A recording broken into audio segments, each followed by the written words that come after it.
My name is Endia Beal. I am a North Carolina-based artist and author, curator. I'm excited to talk about this amazing photographer and the work that she made that really impacted a culture and a movement. So you kind of see Nas on the cover, who is for all who don't know, is an African-American rapper, philosopher, scholar, philanthropist. And he's actually in the studio shooting Illmatic, which was his first album. And so when you open the book, you're kind of introduced to this kind of gritty New York. And I think it's something beautiful about being introduced to the kind of urban landscape before kind of diving deep into the content of the work. We can start here where we have Guru, who is another hip hop artist on the left. And then we have Fable, who was a very close friend of Lisa Leone. She actually dated one of his close friends in high school. So that's how far back and close she goes with many of the individuals who are photographed in this book. And I think there's just really something beautiful about the innocence and the kind of exploration of ideas that's happening within her photographs. And they're fun, right? Mm-hmm. I think that's kind of when you think about the birth of hip hop, this birth of the music, there was a kind of fun, open, experimental aspect of what was happening with the culture. And everyone was trying to get in on this graffiti, hip hop, B-boy, B-girl movement that was taking place in the Bronx. And so this was her high school sweetheart, her high school boyfriend, Mm-hmm. back in the 80s. And you see he has this kind of graffiti spray can. And so I think there's something really beautiful about this particular portrait where it's a landscape. You see this kind of the aperture, the softness of New York in the background, Mm-hmm. and how his hand is holding that the spray paint. But I think it goes back to documenting the movement, right?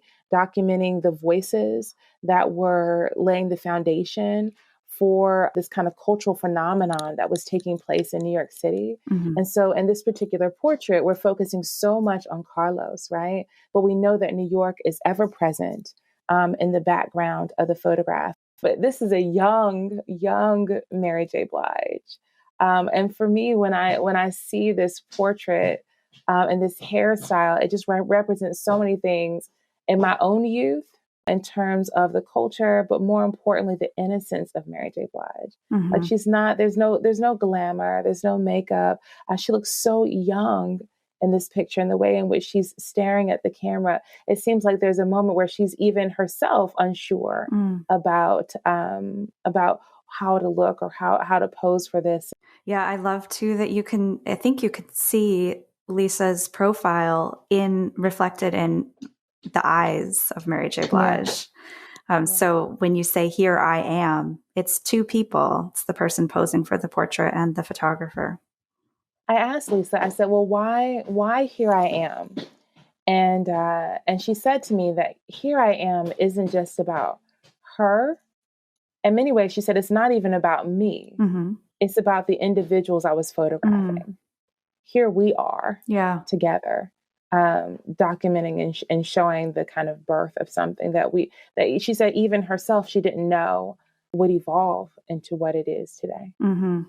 All right. On the next page, we have this picture that Rosie Perez refers to. And I think her story about it is fascinating too, that Rosie Perez felt like she wasn't seen for who she was by many people at this time. And that this picture for her describes the intelligence that she had and her incredible cultural abilities, across dance and music and film directing that wasn't recognized or appreciated by many people, but she feels like is represented in this picture.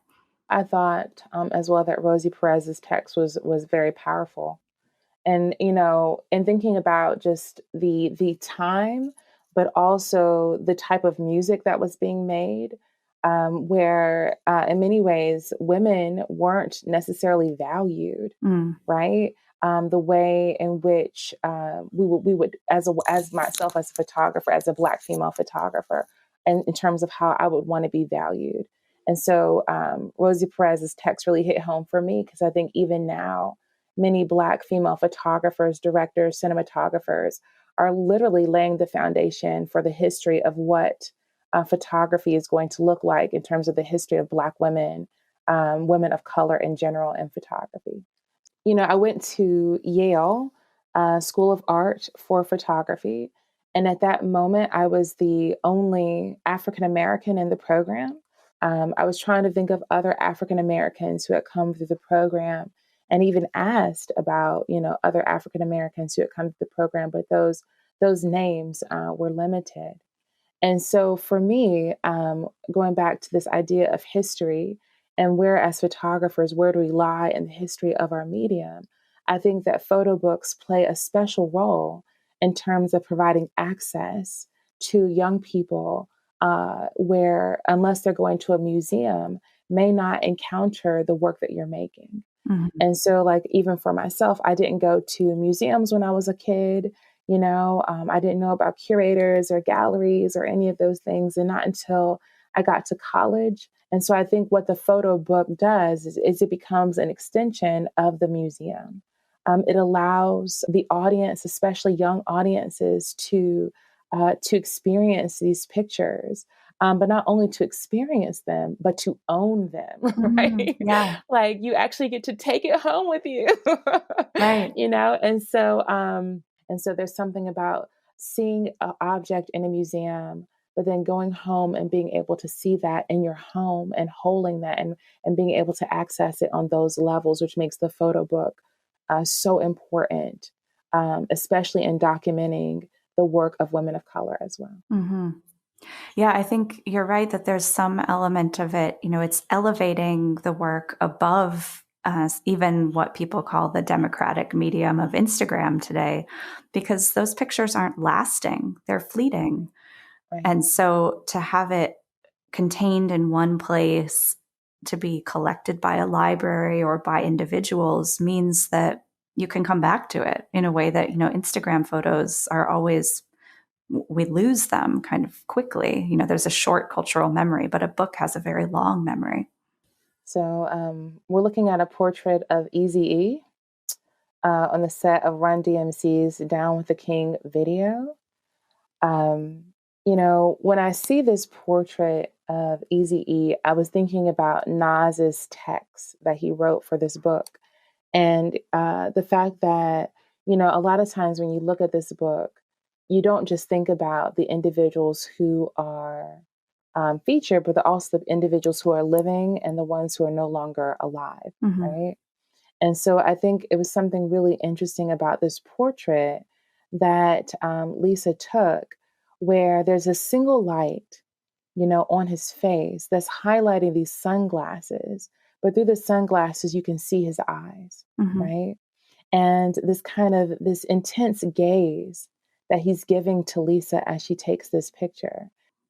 This is another gorgeous portrait, beautiful lighting, Yeah, color, framing. It's all perfect, right? exactly, exactly. And so then people say, well, do you like it because it's Snoop Dogg, right? Or do you like it because of all the things that you just said that make this portrait so beautiful? And so even if you didn't know who this artist was, it was something about the portrait itself that is standalone that makes it beautiful. I'm a hip hop head, and that's one of the reasons why I also love Lisa's work. And I remember watching Snoop Dogg's first video, which is called What's My Name? And this is his first kind of his first album video. And in the video, if anybody watches it, he is super nervous. Okay. Like, as a photographer, we become really good judges of people. I think because we have to make people comfortable in just a moment. Right. And so when I watch his video, Snoop Dogg, he's like looking down, and he's not looking into the camera, and you can tell that he's kind of shy, and he's not fully comfortable in front of the camera. But then I was thinking about that video and looking at this portrait, and in this portrait he seems so open, and vulnerable, Right. and all the things that he was kind of timid or afraid to do in the video, he did with Lisa. Earlier I was talking about this use of environment. The book, those end pages of that urban landscape. Mm-hmm. And I think that it's reflected throughout this book, right? And so she's playing on this urban landscape throughout the portraits. And so we have, Wyclef and Lauryn Hill sitting on the top of this building.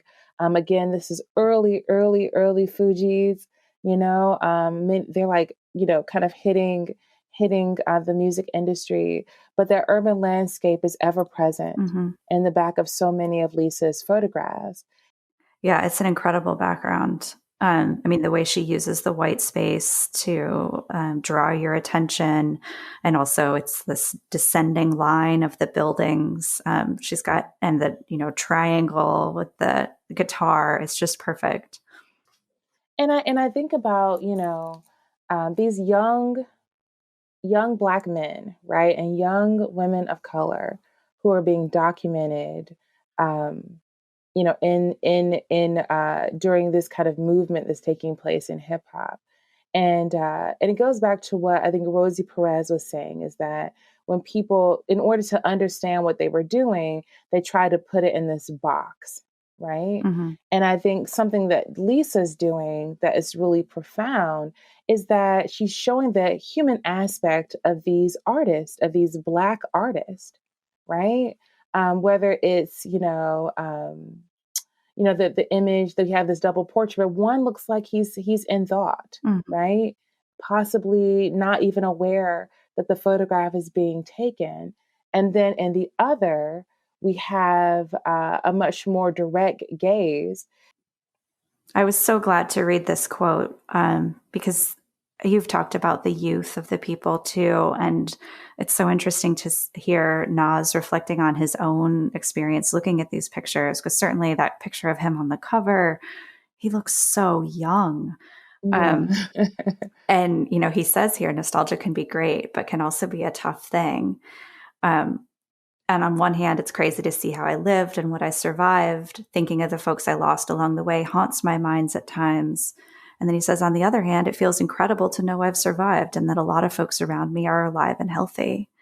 And I think that is one of the things that's really powerful about seeing this book now, almost 40 years later, in some cases, or 30 years later, that is so much has changed about these individuals, about the world around them, and, realizing that they grew up and the world changed because of them in some cases. Right. And how you were so young and unaware in many ways of what kind of impact you were going to make on the world. Right. And who was going to be a part of that with you and who you were going to lose, right, along the way. Man, this looks like joy, these pictures, like just Oh, yeah. intense satisfaction here. Like everybody knows it's good.